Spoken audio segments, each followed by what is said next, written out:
আজকে আমি চিচিঙ্গা রান্না করব। আমি চিচিঙ্গাটা একটু অন্যরকম করে রান্না করব। এই চিচিঙ্গাটা আজকে আমি কিভাবে রান্না করব অন্যরকম করে, তোমরা কেউ কোনোদিন কিন্তু রান্না করোনি আগে। এই অন্যরকম করে কিভাবে রান্না করবো তোমরা সেটাই প্রথম থেকে শেষ পর্যন্ত পুরো ভিডিওটাকে দেখতে থাকবো। আজকে চিচিঙ্গাটাকে আমি অন্যরকম করে কিভাবে আজকে রান্না করব। তার জন্য এখানে আমি দেখো চিচিঙ্গাগুলোকে নিয়েছি। এবার আমি এই চিচিঙ্গাগুলোকে কি করব, একটা ছুরি নিয়েছি, ছুরি দিয়ে এইভাবে গাগুলোকে একটু, এই যে খোসাগুলোকে একটু ছাড়িয়ে নেব। এই খোসা ছাড়াতে কিন্তু কোনো কষ্টই লাগে না। তোমরা যদি বটি দিয়ে ছাড়াও তাহলেও কিন্তু খুব সুন্দরভাবে ছাড়ানো হয়ে যায়, আর ছুরি দিয়ে তো খুবই সুন্দরভাবে হয়ে যায়। আর পুরোটাকে কিন্তু দুটোকেই কিন্তু দেখো আমি একই রকম করে ছাড়িয়ে নিয়েছি। দুটোকেই ছাড়িয়ে নেওয়ার পরে এবার আমি একটু কেটে নেবো। দেখো এভাবে মধ্যে দিয়ে কেটে তারপরে এই যতটা পারবে এইভাবে পাতলা পাতলা করে কিন্তু চিচিঙ্গাটাকে কেটে নিতে হবে। যতটা পাতলা হবে যত পাতলা হবে তত ভালো হবে আর কি। এভাবে পাতলা পাতলা করে আগে পুরোটাকে কেটে নেব, কিন্তু তার আগে তোমাদের আমি একটু দেখিয়ে দিই। নিয়ে আবার এইভাবে করে একটু কেটে নেব। গুলোকে আমি একই রকম করে কেটে নিয়েছি। কেটে এবার আমি তুলে নেব, একটা ঝুড়ির মধ্যে তুলব। তুলে পরিষ্কার করে ধুয়ে নেব। ধুয়ে ঝুড়িটার মধ্যে জলটা ঝরালে ভালো, জলটা ঝরে যাবে। ওইদিকে তবে চিচিঙ্গাগুলোকে ধুয়ে রেখে দিয়েছি। আমরা চিচিঙ্গা বলি, তোমরা কি বলো? নাম তো অনেক হতে পারে, অন্যরকমও নাম হতে পারে। তোমরা কি বলো জানি না, কে কি বলো। আমরা চিচিঙ্গা বলি, তাই চিচিঙ্গাটাই আমরা বললাম। ধুয়ে রেখে দিয়েছি এক সাইডে রেখে দিয়ে গ্যাসে এদিকে আমি একটা কড়াই বসিয়ে দিয়েছি। বসিয়ে কিন্তু এখন কড়াইটা গরম হয়ে গেছে, কিছুটা তেলও আমি দিয়ে দিয়েছি। তেলটা অল্প করে দিয়েছি, মানে কটা বাদাম দিয়ে দেবো। এবার আমি বাদাম কটাকে একটু ভেজে নেব। বাদাম কটাকে হালকা করে একটু ভেজে নেব। বাদাম কটাকে ভেজে নেওয়া হয়ে গেছে, এবার আমি বাদাম কটাকে তুলে নেব। বাদাম কটাকে আমি তুলে নিয়েছি। এবার আর একটু তেল আমি এর মধ্যে দেব। যতটা তেল লাগবে একবার পরিমাণটা বুঝে ততটাই তেলের মধ্যে দিয়ে দেবো। এবার একবারে যত রান্না করার জন্য একবার পুরো তেলটা একবারেই দেবো, যেটুকু প্রয়োজন আর কি। তোমরা যে যেরকম দেবে সে সেরকম তেলটা দিয়ে দেবে। তেলটা গরম হয়ে যাওয়ার পর আমি এর মধ্যে দুটো শুকনো লঙ্কা দিয়েছি, দুটো তেজপাতা দিয়েছি, আর দিয়েছি দুটো কালো জিরে। অল্প করে দিয়েছি কালো জিরে দিয়ে এবার আমি ফোড়নটাকে একটু ভেজে নেবো। তেজপাতা, শুকনো লঙ্কা আর কালো জিরাটাকে একটু ভেজে নেব।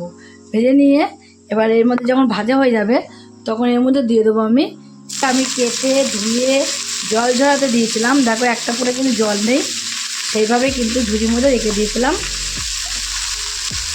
আর সমস্ত চিচিঙ্গাগুলোকে আমি দিয়ে দিয়েছি। এই দেখবে রান্না করলে এক ফোঁটা হয়ে যাবে।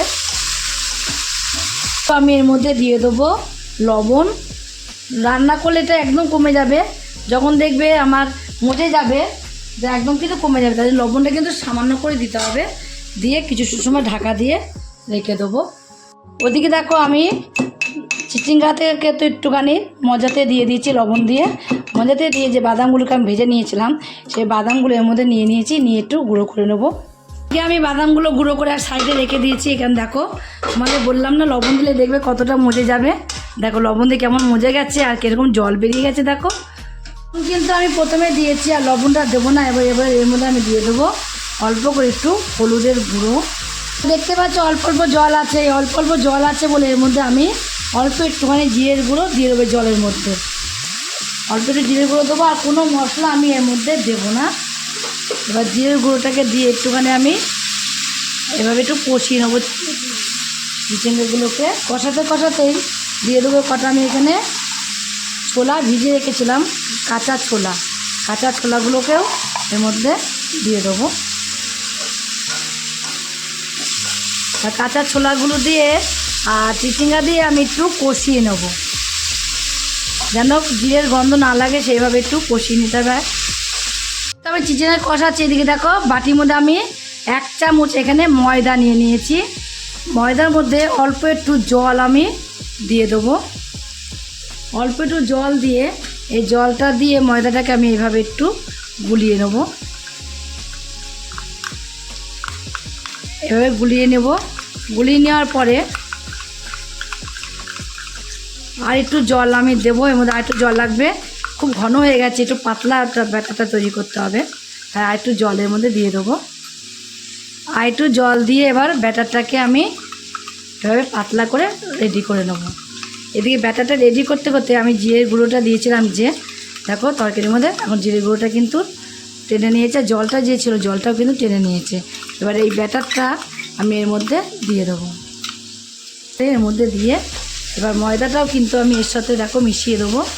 আর যে জিরের গুঁড়োটা দিয়েছিলাম দেখো এখন কিন্তু জিরের গুঁড়োটার গন্ধটাও নিয়ে ভালোভাবে কষানো হয়ে গেছে। জিরের গুঁড়ো দিয়ে যে এক্সট্রা জলটা ছিল জলটাও কিন্তু শুকিয়ে গেছে, তার জন্য কষানো হয়ে গেছে।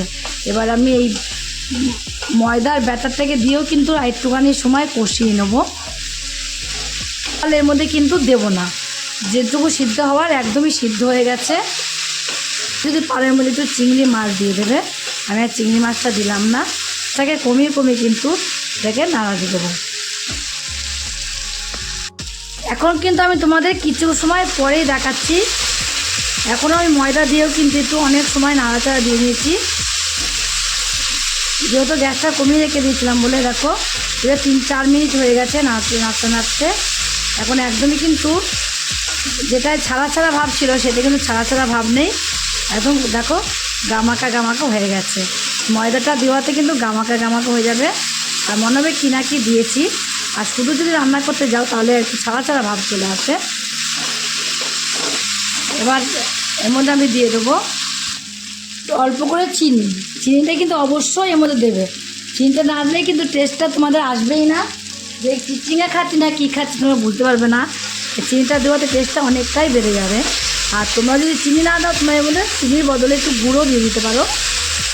একটু নাড়াচাড়া দিয়ে নেবো। নাড়াচাড়া দিয়ে নেওয়ার পরে এবার যে বাদামগুলোকে আমি এখানে ভেজে রেখে দিয়েছিলাম গুঁড়ো করে, সেই গুঁড়ো করে রাখা বাদামগুলোকে এবার দিয়ে দেবো। এর মধ্যে নেই, যতই আমি সরাচ্ছি দেখো দেখো তেল বেরোচ্ছে। তুমি এটা দেখলেই বুঝতে পারছো কেমন তেলটা বেরিয়ে আসছে। দেখো তেলটা কেমন বেরোচ্ছে দেখো। এই সাইডে রাখলে মধ্যেখানে তেলটা এসে জমা যখন হবে তোমরা বুঝতে পারবে যে তেলটা কীরকম বেরোচ্ছে। তাই আমি সাইডে রেখে তোমাদের তেলটা বেরোনো দেখিয়ে দিচ্ছি। দেখো কতটা তেল বেরিয়ে গেছে, তোমরা দেখলে বুঝতে পারছো যে তেলটা কত বেরিয়ে গেছে। তেল বেরোনো মানে একদম পুরো পারফেক্ট রান্না হয়ে গেছে। এবার আমি নামিয়ে দেবো। নামিয়ে একদম গরম গরম তোমরা রুটি পরোটা ভাত তোমরা যা কিছুর সঙ্গে তোমরা খেতে পারবে। এখন কিন্তু প্রচুর পরিমাণে চিচিঙ্গা পাওয়া যায়, আর চিচিঙ্গা অনেকে খেতেও চায় না, কিন্তু চিচিঙ্গা দিয়ে এবার রান্না করলে কিন্তু তোমরা দারুণ খাবে। ভাত রুটি পরোটা সব কিছুই খাবে, তোমাদের বলে দিলাম। নামটাকে দেখো পুরো কমপ্লিট করে নামিয়ে নিয়েছি। নামিয়ে নেওয়া হয়ে গেছে। তোমরা এইভাবে একদিন বাড়িতে রান্না করে খেয়ে দেখো।